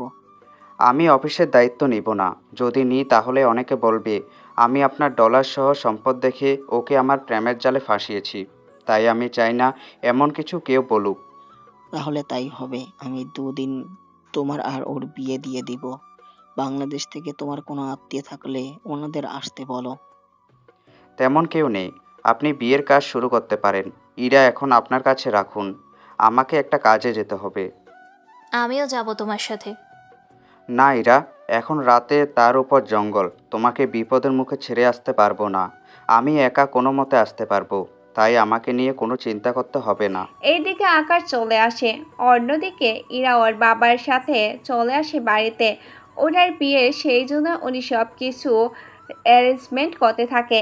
এইদিকে রাতে আকাশ চলে যায়। অন্যদিকে একে ওর লোক নিয়ে বেরিয়ে যায়, কেননা এই শহরে কিছু লোক আছে যারা একে লোকের মতো করে ঘুরে বেড়ায়। তাই একে এখন ওইসব লোকদের নিজ হাতে শাস্তি দিবে, কেননা ওদের জন্য একের নাম খারাপ হচ্ছে। এইদিকে একেও ওনার কাজ শেষ করে অন্যদিকে আকাশ জঙ্গলের ভিতরে বসে আছে, কেননা এখন এখানে অনেক বড় একটা মাগলিং এর কাজ চলবে। তাই আকাশ ভিডিও লাইভ নিতে পারবে না, কারণ এত রাতে অফিসে করার লোক থাকে না। তাই আকাশ ওর নিজের মাধ্যমে ভিডিওটা লাইভে নেওয়ার চেষ্টা করে, যাতে করে লোকজন তার সরাসরি দেখতে পায়। এইদিকে আজকে ডন ওর লোকেদের সাথে ডিল করবে কি করে একে নামানো যায়। এইদিকে ওরা সবাই চলে আসে, আকাশও রেডি হয়ে লাইভ সরাসরি দেখাতে থাকে। এইদিকে ডন, আমি বুঝতে পারছি না ওই রিপোর্টার আসলে কে, কেন ও আমার পিছনে পড়ে আছে, তাই তো বুঝতে পারছি না। সব সময় আমার লোককেই টার্গেট করে। ওই রিপোর্টারের সব তথ্য কি বের করেছিস? বস, ওই রিপোর্টার আমাদের এখানে থাকা সব লোকেদের পেছনে পড়ে আছে। ওরা যেখানে যাচ্ছে সেখানেই ও রিপোর্টারের ভিডিও করছে, তার সাথে পুলিশে খবর দিচ্ছে। ওই রিপোর্টার কোনো এজেন্ট নয় তো, যে ছদ্মবেশ ধারণ করে আমাদের সবাইকে বোকা বানাচ্ছে? কিন্তু তা কি করে হয়? তবে ছেলেটার মারামারি হতে শুরু করে সব কিছু ভালোই জানে। তাছাড়া আজকে সকালে একের লোক ওই রিপোর্টারকে মারতে গিয়েছিল, কিন্তু ওই রিপোর্টার ওদেরকে উল্টো মেরে ফেলে। ওই রিপোর্টারের মধ্যে কিছু তো স্পেশাল আছে, যা আমরা কেউ দেখছি না। বস, ছেলেটা তো বাংলাদেশ থেকে এসেছে, তাই ওখান থেকে কোনো না কোনো ক্লু তো পাবোই। তাই আপনি অনুমতি দিলে আমি বাংলাদেশে যাব। আপনি এখন আমাদের লোকজনকে বলে দেন কীভাবে ওরা চলাফেরা করবে এই নিয়ে। তোমরা আমার হয়ে কাজ করো, তাই তোমরা একটু সাবধানের সাথে কাজ করবে। আমরা যেহেতু বেআইনি কাজ করি, তাই ইচ্ছে করলেও পুলিশকে জানাতে পারবো না ওই ছেলে কিভাবে কি খবর পায়, তা তো আমরা কেউই জানি না। তাই তোমরা কোথাও গেলে খুব সাবধানে থাকবে, ঘন ঘন জায়গা বদল করবে, এতে করে তোমাদের ওই রিপোর্টার ধরতে পারবে না। তাহলে এখন তোমরা আসতে পারো। ওরা ওখান থেকে চলে যায়। এইদিকে আকাশ ভাবতে থাকে, যে করেই হোক ওই ছেলেকে বাংলাদেশ থেকে আটকাতে হবে, কেননা বাংলাদেশে যদি ও আমার সব তথ্য জোগাড় করে ফেলবে। তাই আকাশ লাইফ অফ করে ওই ছেলেটার পিছু যেতে থাকে, কেননা ওই ছেলেটা 5 দিন আগে যেতে পারবে না, কারণ ওখানে ওই ছেলেটার পাসপোর্টও নেই। তাই এই কয়েকদিন আকাশের বিয়ে হয়ে যাবে, আর হানিমুন ইরাকে নিয়ে বাংলাদেশে এসে ওই ছেলেটাকে মেরে ফেলতে পারবে। ওই দিন আকাশ হোটেলে চলে আসে। 2 দিন পর আজ আকাশ ও ইরার বিয়ে হয়ে গেল। আকাশ অনেক শান্তিতেই আছে, কেননা আকাশ এখন বর্তমানে ইরাদের বাড়িতেই আছে। তার উপর ইরার মতো একটা ভালো মেয়ের জীবনসঙ্গী হিসেবে পেয়েছে, সেই জন্য। এইদিকে ইরা আকাশকে বলে, আচ্ছা, আমরা হানিমুনে কোথায় যাব? আচ্ছা, বাংলাদেশে গেলে কেমন হয়? তাহলে তো ভালোই হবে, তোমার দেশ থেকেও ঘুরে আসা যাবে। তাহলে আমরা কালকেই যাব। কি, কালকেই? হুম, তুমি সব কিছু গুছিয়ে রাখো। আচ্ছা, রাখবো। কথাগুলো ইরা আকাশের বুকে মাথা রেখেই বলছে। অন্যদিকে ইরা বুক থেকে ওঠার সময়ে আকাশের কপালে চুমু দিয়ে উঠে যেতে গেল। আকাশ ইরার হাত ধরে টেনে নিয়ে নিজের কাছে দেয়, টেনে নিয়ে ইরার কপালে একটা চুমু দেয়। পরদিন সকালে ইরা ও আকাশ মিলে তার আব্বুর সাথে কথা বলে বাংলাদেশে যাওয়ার জন্য। ওরা বিকালের প্লেনে আমেরিকা থেকে বাংলাদেশে চলে আসে। ওরা ওখান থেকে একটা গাড়ি নিয়ে চলে আসে গুলশান 1 নম্বরে, কেননা এখানে একটা বাড়িতে আকাশ ছিল। এছাড়া আকাশের অনেক কাহিনী আছে যা আপনারা জানতে পারবেন। ওরা গাড়ি থেকে নেমে ভিতরে চলে আসে। ওয়াও, এই বাড়িটা কার? এটা আমার বাড়ি। এত সুন্দর বাড়ি রেখে তুমি? মাঝে মাঝে পরিস্থিতির কারণে যেতে হয়। এখন চলো তোমাকে বাড়িটা ঘুরে দেখাই। এইদিকে আকাশ ইরাকে বাড়িটা ঘুরিয়ে দেখাতে থাকে। ইরা বাড়িটা দেখতে থাকে। এটা হচ্ছে আমার বেডরুম। ওয়াও, অনেক সুন্দর, কিন্তু এত পরিষ্কার কিভাবে? না মানে, কয়েকদিন না পরিষ্কার করলে তো ময়লা হয়ে যায়, কিন্তু এই তো দেখছি অনেক পরিষ্কার। এখানে কেয়ারটেকার থাকে, ও পরিষ্কার করে। ও, তাহলে আমি ফ্রেশ হতে চাই। আচ্ছা যাও। এইদিকে আকাশ ভাবতে থাকে কিভাবে কি করতে হবে। ইরা ফ্রেশ হয়ে আসে। ওই দিন রাত হয়ে যাওয়ায় আকাশ খাবার আনিয়ে নেয়। এইদিকে একটা কল আসে। আকাশ কলটা রিসিভ করে বলে, স্যার, আমরা চলে এসেছি বাংলাদেশে, তাই আপনাকে কোনো টেনশন করতে হবে না। ইরার সাথে কথা বলেন। এইদিকে ইরার আব্বু ইরার সাথে কথা বলতে থাকে। এর কিছুক্ষণ পর অন্তর কল দেয়। বলো, ওই দিকটার খবর কি? ওই লোকটা বাংলাদেশে আজকে সকাল 10টায় আসবে। আমি ওই লোকটার সাথে একই প্লেনে আসতেছি। ভালো করেছো। যদি পারো ওর শরীরে ট্র্যাকার সেট করে দাও, তাহলে ওকে সহজে খুঁজে বের করতে পারবো। আমি তাহলে চেষ্টা করব। ওকে সেট করতে পারলে আমাকে নক দিবে। এইদিকে আকাশ ও ইরা ঘুমিয়ে পড়ে। অন্যদিকে অন্তর রাজীবের পিছু পিছু যেতে থাকে। অন্তর রাজীবের কাছে যেতে ওর গায়ের উপর থেকে নিচে পড়ে যায়। সাথে ট্রাক ওর জুতার মধ্যে আটকে যায়। ট্রেগারটা অনেক ছোট, যা রাজীব খুঁজে পাবে না। অন্তর পড়ে যাওয়াতে রাজীব ওকে নিচ থেকে হাত বাড়িয়ে তুলে নেয়। সরি স্যার, আমি বুঝতে পারিনি। ঠিক আছে, এরপর থেকে দেখে শুনে চলবেন। ঠিক আছে স্যার। পরের দিন সকালে অন্তর ও রাজীব ওরা একসাথে নেমে যায়। এইদিকে আকাশ ঘুম থেকে উঠে দেখে ইরার মাথার চুল আঁচড়েছে। আকাশ বিছানা থেকে ইরার কমরের দিকে তাকিয়ে আছে। কিছুক্ষণ পর ইরা খেয়াল করে, তাই ভুরু কুঁচকে আকাশের দিকে তাকায়। কি ব্যাপার? কই, কিছু না তো। তাহলে এভাবে তাকিয়ে কেন আছো? এমনি সুন্দর জিনিস কার না দেখতে ভালো লাগে। তাই বলে এভাবে তাকিয়ে থাকবে নাকি? সব তো তোমারই। আমার দেখেই তো তাকিয়ে আছি, অন্যের হলে তো তাকিয়ে থাকতাম না। হয়েছে, এবার ফ্রেশ হয়ে আসো, নাস্তা দিচ্ছি। বাহ, নাস্তা কি তুমি বানিয়েছো? কেন? আমি বানালে কি খাবে না? কি যে বলো না, তুমি বানালে তো আমি ফ্রেশ না হতেই খাওয়া শুরু করব। এত এক্সাইটেড হওয়ার কিছু নেই, ফ্রেশ হয়ে আসো, আমি খাবার নিয়ে আসতেছি। আকাশ ফ্রেশ হতে চলে যায়। অন্যদিকে ইরাস নিচে এসে খাবার নিয়ে উপরে চলে আসে। ইরা নিজ হাতে আকাশকে খাইয়ে দেয়। খাবার খাওয়ার সময় শাকিল কল দেয়। হ্যাঁ বলো। বন্ধু, আমি তো বাংলাদেশে চলে এসেছি। ওই লোকটার পায়ের জুতোর মধ্যে ট্র্যাকার লাগিয়ে দিয়েছি। ভালো করছো। তুমি ওখানকার একটা হোটেলে উঠে পড়ো, বাকিটা আমি যেভাবে বলবো সেভাবে করবে। কোনো ভুল করলে চলবে না কিন্তু। কোনো চিন্তা করতে হবে না। তাছাড়া ভালোই হলো তুই আমাকে ওই লোকটার ছবি দিয়েছিস, নয়তো আমি ওকে চিনতেই পারতাম না। এখন একটা হোটেলে উঠে যা, তার সাথে ওই ট্র্যাকারটা অন করে ওর লোকটার লোকেশন জেনে নে তুই। তাহলে তাই করবো। এদিকে আকাশ অন্তরের সাথে কথা বলে খেতে থাকে। আকাশ ইরাকে খাইয়ে দিচ্ছে, আর ইরা আকাশকে। ওরা দুজনেরই খাবার শেষ হয়ে গেল। চলো না ইরা, তোমাকে নিয়ে ঘুরে আসি। হুম, তাহলে তো ভালোই হয়, কিন্তু যাব কোথায়? আগে শাহবাগ যাব, ওখানে জাদুঘর ঘুরে তারপর না হয় পার্কে যাব। তাহলে তো খুবই মজা হবে। অন্যদিকে আকাশ না থাকার কারণে আমেরিকায় এখন ডন ভালোই নিজের কাজ চালিয়ে যাচ্ছে। কেননা এখন ডনের মালামালের উপর কেউ হাত দেওয়ার সাহস পায় না। এদিকে ডন রাজীবের কাছে কল দেয়।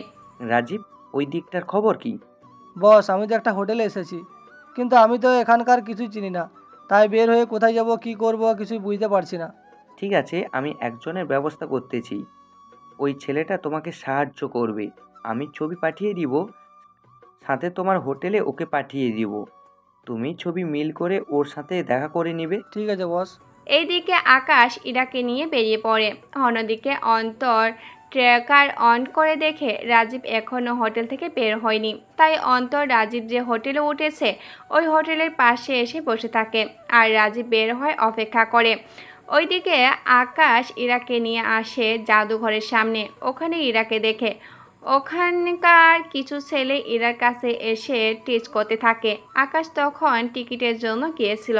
কিছুক্ষণ পর টিকিট নিয়ে আসে দেখে ইরার চারপাশে কিছু ছেলে দাঁড়িয়ে আছে। তাই আকাশ ওখানে এসে একটা ছেলেকে দেয় একটা থাপ্পড়। থাপ্পড় দিয়ে ইরার কাছে এসে ওর হাতে টিকিট দেয়। তুমি টিকিট নিয়ে ওখানে গিয়ে দাঁড়াও, আমি এদের দেখছি। ইরা ওই দিকটায় গিয়ে দাঁড়ায়। ওই ছেলেকে থাপ্পড় দেওয়াতে ওর বাকি লোকগুলো আসে আকাশকে মারার জন্য। আকাশ ওদেরকে এক এক করে মারতে থাকে। ওদের মেরে প্রায় অবস্থা খারাপ করে দেয়। 3 মিনিটে ওখানে পুলিশ চলে আসে। পুলিশ এসে আকাশকে দেখে চিনতে পারে। আরে স্যার, আপনি এখানে কবে এসেছেন? আমি এসেছি 2 দিন হলো। এসেছি আমার বউকে নিয়ে, ভেবেছি ওকে এখান থেকে ঘুরিয়ে নিয়ে যাই, কিন্তু এই ছেলেগুলো তা করতে দিল না। তাই ওদের। বুঝতে পেরেছি। সেন্টি, ওদের নিয়ে থানায় চলে যাও। আর স্যার, ম্যাডাম কি বাংলাদেশের নাকি আমেরিকার? ও তো আমেরিকার, কিন্তু কেন? স্যার, আপনি তো জানেন অন্য দেশ থেকে পাসপোর্ট সাথে করে নিয়ে ঘুরতে হয়। তা ম্যাডামের পাসপোর্ট কি আছে নাকি বাসায় রেখে এসেছেন? পাসপোর্ট তো বাসায়। এখন স্যার, আপনার জন্য আর চেক করলাম না, কিন্তু পরের বার ওনার পাসপোর্ট নিয়ে বের হবেন, বুঝতেই তো পারছেন। তা নিয়ে তোমাকে চিন্তা করতে হবে না। তাহলে এবার আমি ভিতরে যাই। ঠিক আছে, যান স্যার। এইদিকে আকাশ ইরাকে নিয়ে ভিতরে চলে যায়। ভিতরে পুরো জাদুঘর ঘুরে দেখতে থাকে। ঘোরা শেষ হলে আকাশ ইরার অনেকগুলো ছবি তুলে ওখান থেকে কিছু ছবি ইরার আব্বুকে পাঠিয়ে দেয়, কারণ আকাশ ওনার মেয়েকে এখানে এসেছে এই শহরটা ঘুরে দেখাচ্ছে নাকি কাজ করাচ্ছে তা তো দেখতে হবে, তাই না? উনি ছবিগুলো দেখে অনেক খুশি হয়, কেননা আকাশ ওনার মেয়েকে খুশিতেই রেখেছে। সেই জন্য ওরা জাদুঘর দেখে শেষ করে চলে আসে রমনা পার্কে। তবে পার্কে ঢোকার আগে ওরা দুপুরের খাবার খেয়ে নেয়। খাবার খাওয়া শেষ করে ওরা পার্কে ঢুকে যায়। ওখানে ওরা দুজনেই অনেক সময় কাটায়। সময় কাটিয়ে ওরা বাসায় চলে আসে। এইদিকে ডনের দেওয়া ছবির লোকটাকে খুঁজতে রাজীব নিচে নামে। ওখানে নেমে রাজীব ছবির সাথে মিল করে একজনকে খুঁজে পায়। লোকটাকে খুঁজে ওর কাছে চলে যায় এবং নিজের পরিচয় দেয়। এখন যেহেতু রাত, তাই এখন বের হওয়াটাই ভালো হবে। তোমার পরিচয় কি তা আমি জানতে চাই না। আমি যে কাজে এসেছি শুধু ওই সব তথ্য পেলেই আমার হলো। এদিকে রাজীব ওই ছেলেটাকে নিয়ে বের হয়। অন্যদিকে অন্তর ওদের পিছু করতে করতে চলে যায়, কেননা ওরা কি করে না করে সব তথ্য অন্তর জোগাড় করতে থাকে। এইদিকে ৩-৪ দিন কেটে যায়। আকাশ ও ইরার দিন ভালোই কাটছে, কেননা আকাশ ইরাকে নিয়ে প্রতিদিন ঘুরতে বের হয়, সাথে এই শহরের অনেক কিছুই ঘুরে ঘুরে দেখায়। এইদিকে রাজীবও প্রায় অনেক তথ্য জোগাড় করে ফেলেছে, কিন্তু সেই সব তথ্য কতটুকু সত্য তা আকাশ অন্তরের কাছ থেকে জেনে নিবে। এদিকে 7 দিন কেটে যায়। আমেরিকায় আকাশ না থাকায় অনেক রকমের ক্রাইম বেড়ে যায়। ডন আগের চেয়ে অনেক শক্তিশালী হয়ে যায়, কেননা এই কয়েকদিন ডন অনেক অস্ত্র আনিয়ে নেয়। এইদিকে আকাশ এখন প্রায় যাওয়ার পথে, তাই আকাশ ইরাকে বলে, আমরা কালকেই ফিরে যাব। কি বলছো এত তাড়াতাড়ি? কি করব? ওইদিকে তো অবস্থা অনেক খারাপ। তাহলে কি তার জন্য পুলিশ আসে? তোমাকে এই নিয়ে টেনশন করতে হবে না। তুমি এখন এখানে বসো, আবুর সাথে আমি কথা বলবো। আমরা আরও 5 দিন থাকবো, এরপর যাব। আচ্ছা ঠিক আছে, তুমি যখন বলছো তাহলে আরও 5 দিন না হয় থাকি। এইদিকে রাতে আকাশ বেরিয়ে পড়ে। অন্যদিকে ইরা ঘুমাচ্ছে, কেননা আকাশ এখন বের হবে। এই শোনো না, প্রতিদিন ভালোবাসার নতুন নতুন গল্প পেতে ও শুনতে চাইলে আমাদের আলোর ডায়েরি চ্যানেলটি সাবস্ক্রাইব করে পাশে থাকা বেল আইকনটি বাজিয়ে দিও, কেমন? এইদিকে রাতে আকাশ বেরিয়ে পড়ে। অন্যদিকে ইরা ঘুমাচ্ছে, কেননা আকাশ এখন বের হয়ে যাবে অন্তরের সাথে দেখা করতে। অন্তরের সাথে দেখা করে জেনে নিবে রাজীব কি কি তথ্য জোগাড় করেছে। অন্তর, বলো কি জানতে পেরেছো? ওই লোকটা বেশি কিছু জানতে পারেনি, শুধু জানতে পেরেছি তুই ওখানে সাংবাদিক ছিলি, তার সাথে অনেক ডেঞ্জারাস, তোর পরিবারের কেউ নেই, আর তুই কোথায় থাকিস এই ব্যাপারে কিচ্ছু জানতে পারেনি। যাক, ভালো হয়েছে। এখন ওই লোকটাকে মেরে ফেলার ব্যবস্থা করো। অনেক দেরি হয়ে গেছে, লোকটা তো চলে গিয়েছে। কি? চলে গিয়েছে? এখন তাহলে কি হবে? আরে তেমন কিছু হবে না, তাছাড়া ওই লোকটা যে কাজে এসেছে সে কাজটা তো মনে হয় হয়ে গিয়েছে, কেননা ও যা যা জানে তা তো মনে হয় ওর বসকে বলেও দিয়েছে, তাই ওকে আর মেরে কি করব। আরে, ওই লোকটা ডনের ডান হাত ছিল, এখন কি যে হবে। আচ্ছা বাদ দে, এখন তুই কই থাকিস আমি তো জানি না। পরে বলবো। আচ্ছা, তোর কাজ এখানেই শেষ, তাহলে তুই এখন আসতে পারিস। আচ্ছা যাই তাহলে। এইদিকে অন্তর চলে যায়। অন্যদিকে আকাশ বাসায় এসে শুয়ে পড়ে। ইরাকে একটু বুঝতে দেয়নি যে আকাশ যে রুমে ছিল না। পরের দিন সকালে ইরা ঘুম থেকে উঠে দেখে আকাশ ইরাকে জড়িয়ে ধরে রেখেছে, তাই ইরা উঠতেও পারছে না। যখনই আকাশ অন্যদিকে ফিরে তাকিয়েছে তখনই ইরা উঠে যায়। ইরা উঠে ফ্রেশ হয়ে নেয়, ফ্রেশ হয়ে রেডি হতে থাকে, সাথে আকাশকে জাগিয়ে দেয়। আকাশে ফ্রেশ হতে চলে যায়। আকাশ ফ্রেশ হয়ে আসলে ওরা দুজনে বেরিয়ে পড়ে। অন্যদিকে ওরা আজকে হাতির ঝিলে চলে আসবে, ওখানে ওরা দুজনেই বসে গল্প করছে। অন্যদিকে আমেরিকায় একের পুরো লোক শহরে আতঙ্ক সৃষ্টি করে রেখেছে, কেননা ডনের লোকে এই কয়দিন অনেক কিছু অন্য সব দেশ থেকে নিয়ে আসছে। তাই একের লোক এখন ডনের লোকদের যেখানে পাচ্ছে মেরে ফেলছে, সাথে ডনের লোকও কম না, ওরা একের লোকদের মারতে থাকে। এভাবে চলছিল ওই দিকের অবস্থা। এইদিকে ইরার আব্বু কল দেয় ইরার কাছে। কেমন আছো আবু? আমি তো ভালো নেই। কেন, কি হয়েছে তোমার? তুই নেই, আকাশও নেই, একা একা ভালো থাকে কি করে? তা তোরা কবে আসবি? এই তো 2 দিন পরে। আমরা দুজনে এই কয়েকদিনে পুরো ঢাকা শহর ঘুরে বেরিয়েছি। কাল সিলেট যাব। আমরা ওখানে একদিন থাকবো, আর বান্দরবান একদিন থেকে চলে আসবো। পাঠকগণ, আপনারা হয়তো ভাবছেন সিলেট যেতে আসতে তো একদিন সময় লেগে যায়, তাহলে এরা 2 দিন এত জায়গায় ঘুরবে কি করে? আসলে আকাশ সিলেট যাবে হেলিকপ্টার করে, ওখান থেকে একটা দিন থেকে রাতে আবার হেলিকপ্টার করে বান্দরবান চলে আসে, ওখানে সারাদিন ঘুরবে, তারপর ওখান থেকে সরাসরি এয়ারপোর্টে চলে আসবে। যেখানে যাবি না কেন সাবধানে থাকবি। আচ্ছা, জামাই কি করে? এই তো আমার কোলে। কথাটা বলে ইরা জিহ্বা কামড় দেয়। কেননা কাকে কি বলছে তা ইরা নিজেও ভুলে গিয়েছে। বুঝতে পেরেছি, আর বলতে হবে না, তোরা সাবধানে থাকিস। আচ্ছা আব্বু। ওই দিন ওরা ওখানে কাটায়। পরের দিন আকাশ ইরাকে নিয়ে চলে আসে সিলেট। ওখানে জাফলংয়ের কাছাকাছি একটাতে এসে নামে। ইরা তো হেলিকপ্টার থেকে নেমে চারপাশ পাহাড় দেখে আশ্চর্য হয়ে যায়। ওয়াও, কি সুন্দর এই জায়গাটা। এখনও তো কিছুই দেখলে না, নিচে চলো, তাহলে আরও অনেক কিছু দেখতে পাবে। আকাশ ইরাকে নিয়ে নিচে নামতে যাবে, কিন্তু ইরা ভয়ে নামছেই না। কি হলো, নামো। আমার ভয় করছে। এত নিচে এই জায়গাটা যেমন সুন্দর তেমনই ভয়ঙ্কর। তা তো হবেই। কথাটা বলে আকাশ ইরাকে কোলে করে নিচে নামায়। ওখানে পানির উপর পাথরে বসে ওরা কথা বলতে থাকে এবং একজন আরেকজনকে পানি মারতে থাকে। এভাবে দুষ্টুমি করতে করতে ওদের সময় চলে যায়। তার সাথে ওখানে অনেক ছবি তুলে ওরা দুজনে। পানিতে অনেক স্রোত থাকায় ওরা কেউ পানিতে নামেনি, তাই নৌকা করে ঝর্ণার ধারে যায়। ওখানে কিছু দূর হেঁটে ওরা ঝর্ণার কাছে আসে। ঝর্ণার ওপরে ওরা দুজনে কিছুটা উঠে। ওখানে অনেক ছবি তুলে ওরা, সাথে অনেক মজাও করে। ওই দিন ওদের ওইভাবে কেটে গেল। সন্ধ্যা হতেই ওরা ওখানকার হোটেলে খাবার খেয়ে নিল।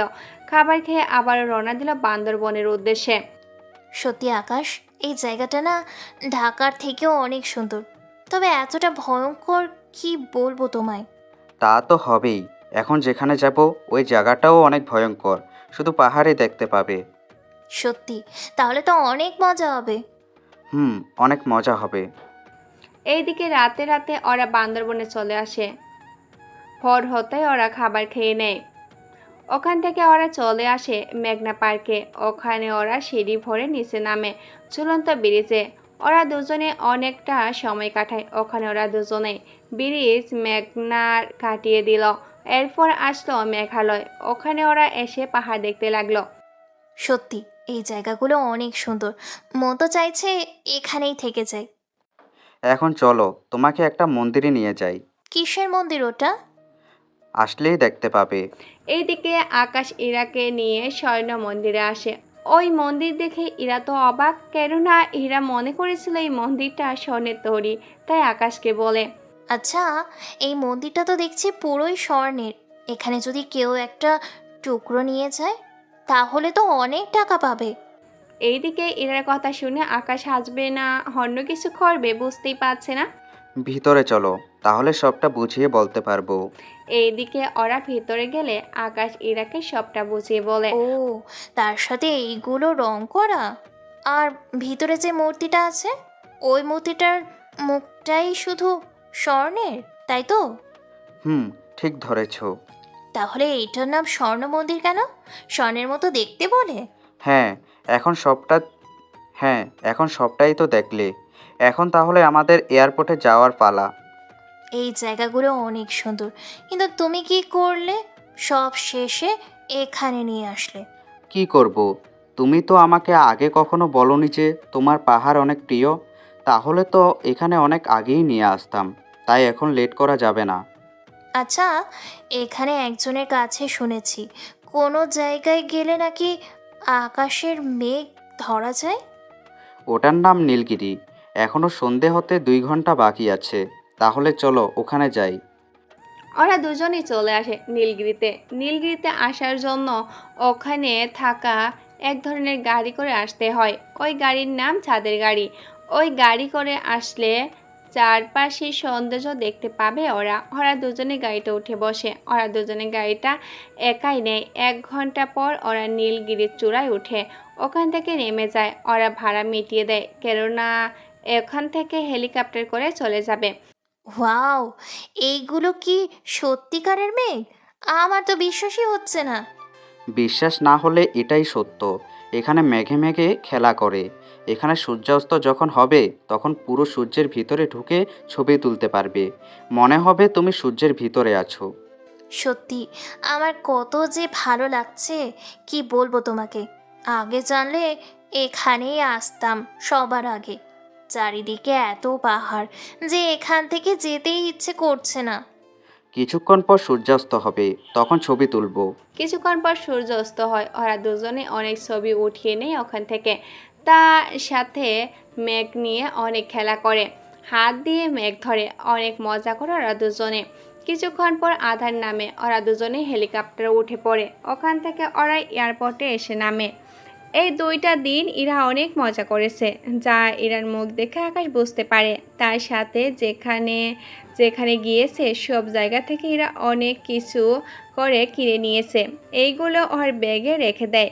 রাত 10টায় ওদের ফ্লাইট, তাই ওরা দুজনে টিকিট নিয়ে প্লেনে উঠে বসে। আমেরিকায় আসতে আসতে সকাল হয়ে যায়। ওখানে এয়ারপোর্ট থেকে বের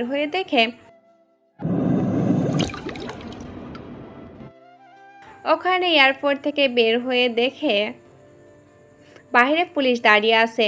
এইদিকে পুলিশকে দেখে ওরা তেমন চমকায়নি। ওরা ওদের মতো করে বের হয়ে চলে আসে। ওখান থেকে ওরা দুজনে গাড়ি নিয়ে ওদের বাড়িতে চলে আসে। বাড়িতে এসে ইরা ওর বাবাকে জড়িয়ে ধরে আর এই 2 দিনে কি হয়েছিল তা বলতে থাকে। ইরা, আগে ফ্রেশ হয়ে আসি, তারপর না হয় সব বলতে পারবে। আবু, আচ্ছা তাহলে আমি ফ্রেশ হয়ে আসি, তারপর রাতে তোমাকে সব বলবো গল্প করতে করতে। ওরা দুজনে উপরে চলে যায়। ওখানে ফ্রেশ হয়ে আকাশ নিচে নামে, কেননা আকাশ এখন অন্য আরেকটা জায়গায় যাবে। অবশ্যই যাওয়ার আগে ইরাকে বলেই এসেছে। এইদিকে আকাশ অফিসে আসে। ওখানে আসাতে কেউ আকাশকে চিনেই না, কারণ আকাশকে কেউ কখনো দেখেইনি। আকাশ অফিসে এসে ইরার আব্বুর রুমে ঢুকে। ওখানে কিছু ডকুমেন্ট ওনার ল্যাপটপের উপর রেখে দিয়ে চলে আসে। ওই রাতে আকাশ, ইরা ও ইরার আব্বু ওনারা 3জনই বসে আছে। তাহিরা, তোরা তো ওখানে ঘুরতে গিয়েছিস, তা আমার জন্য কি এনেছিস? তোমার জন্য অনেক কিছু এনেছি।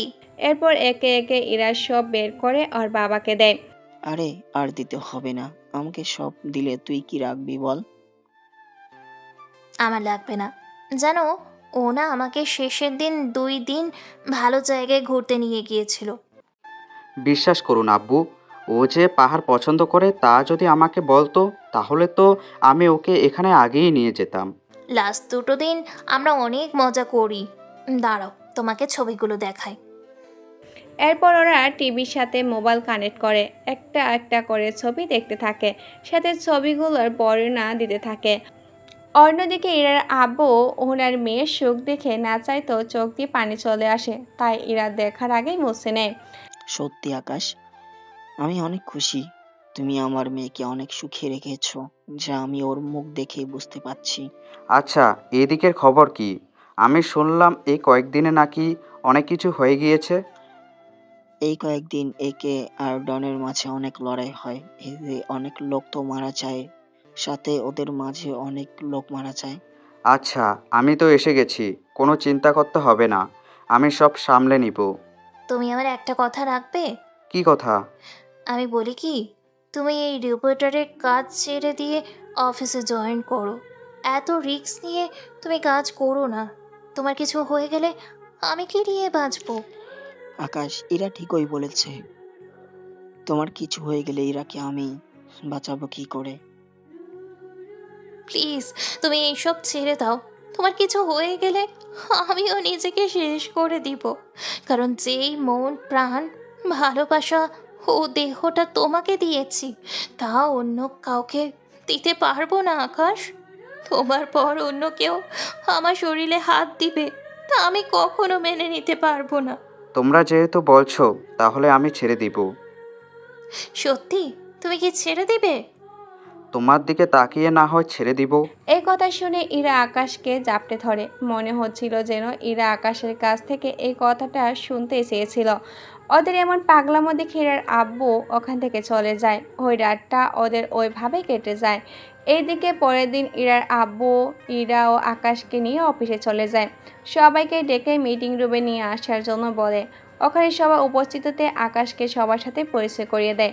তার সাথে আকাশ যে এতদিন এই ক্রাইমগুলো লাইভ করে রেকর্ড করে দেখাতো, এই সব কিছু উনি ওদেরকে বলতে থাকে। তার সাথে আকাশকে এই চ্যানেলের দায়িত্ব তুলে দেয়। এতে সবাই খুশি হয়ে হাত তালি দেয়। আবার অনেকে ভিতরে ভিতরে প্রায় চলেই যাচ্ছে, কেননা অনেকে চেয়েছিল চেয়ারম্যানের চেয়ারে বসার জন্য, কিন্তু এখন তো তাও হচ্ছে না। সেই জন্য অনেকে মুখ বেজার করে হলেও হাত তালি দিচ্ছে। ওই দিন আকাশ অফিসের কাজ করে বাসায় চলে আসে। অন্যদিকে রাজীব, ওই দিকের খবর কি? সুখবর একটা আছে, কিন্তু সে খবরটা সুখবর না দুঃখের খবর ঠিক বুঝতে পারছি না। আগে খবরটা তো বল। বস, খবর পেয়েছি আমাদের মালগুলো যে রিপোর্টার ধরিয়ে দিয়েছিল, ওই রিপোর্টার এখন ওই চ্যানেলের চেয়ারম্যান হয়ে গিয়েছে। কিন্তু ওই ছেলেটা চেয়ারম্যান হলো কি করে? বস, ওই চ্যানেলের চেয়ারম্যানের মেয়েকে বিয়ে করে ওই রিপোর্টার, এরপর ওই চ্যানেলের চেয়ারম্যান ওই রিপোর্টারকে চেয়ারম্যান করে দেয়। একদিক দিয়ে ভালো হয়েছে, আমাদের পথের কাঁটা দূর হয়ে গিয়েছে। বস, ও যদি অন্য কোনো রিপোর্টারকে আমাদের পেছনে লাগিয়ে দেয়? তা সম্ভব না, কেননা জীবনের ঝুঁকি নিয়ে কেউ এই রকম কাজ করতে আসবে না। তাই এখন নিশ্চিন্তে কাজ করা যাবে। এরপর শুরু হলো ডনের খেলা। ও এখন একের পর এক ক্রাইম করে যাচ্ছে, কিন্তু এখন আকাশের পরিবর্তে এখন একে ডনের বিপক্ষে। কেননা ডন যেখানে ক্রাইম করছে একের লোক সেখানে গিয়ে বাধা দিচ্ছে। এতে করে ডন আরও অনেক ক্ষেপে যায়। ভেবেছিলাম ওই রিপোর্টার থেকে বেঁচে গেলাম, কিন্তু এই একে আমার পিছনে কেন পড়ে আছে তাই তো বুঝতে পারছি না। বস, এখন তাহলে কি হবে? আমাদের লোকদের তৈরি হতে বল, আমরা ওই একের বিরুদ্ধে যাব। একবার তো গিয়েছি, এবার দরকার পড়লে একেও শেষ করে দিব। সব তা কি সহজ হবে? বুঝতে তো পারছেন ও একে, এত সহজে ওকে বাঘে আনা সম্ভব না আমার মনে হচ্ছে। না, আসলে কৌশলে তো আনতে হবে। কি করে? তাহলে শোন কি করতে হবে।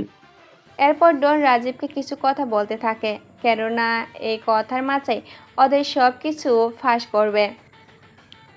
তাই রাজীবও কাজে লেগে যায়। অন্যদিকে একের লক্ষ্য কম না, সব কিছু ঠিকঠাক করে রাখে, কেননা ওরা যেখানেই পাচ্ছে সেখানেই ডনের লোকদের মারতে থাকে।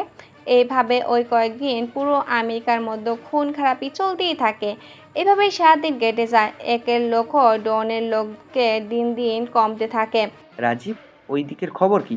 বস, আমাদের হাতে 20 জন লোক আছে মাত্র, বাকি সব লোক মারা গিয়েছে। এই হতে পারে না, কি করে হলো এইসব? এই 7 দিনে আমাদের সাথে সাথে একেও অনেক লোক মারা গেছে।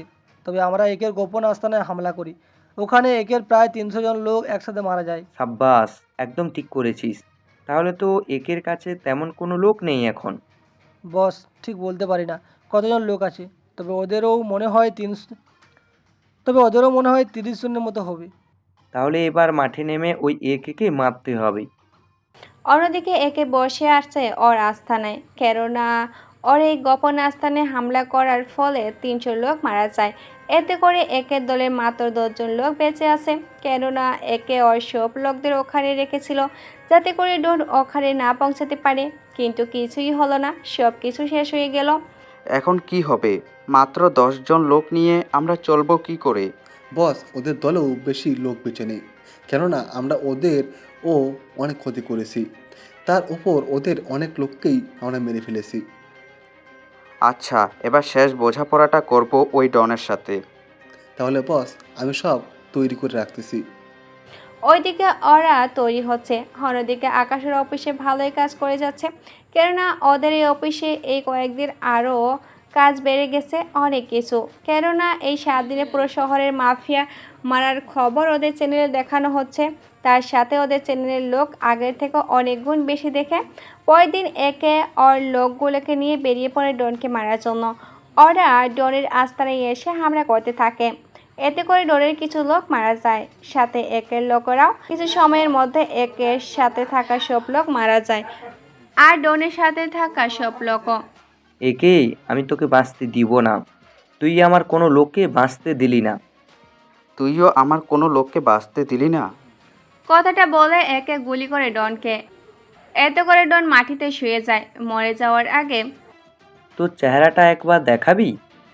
আকাশের চেহারা দেখালে ডন আরও তাড়াতাড়ি মরে যায়, কেননা এই একেই হচ্ছে আকাশ। এভাবে একজন রিপোর্টার হয়ে পুরো দেশটাকে ক্রাইম মুক্ত করে, তার সাথে ইরাকে নিয়ে একটা ক্রাইম মুক্ত দেশে বসবাস করতে থাকে।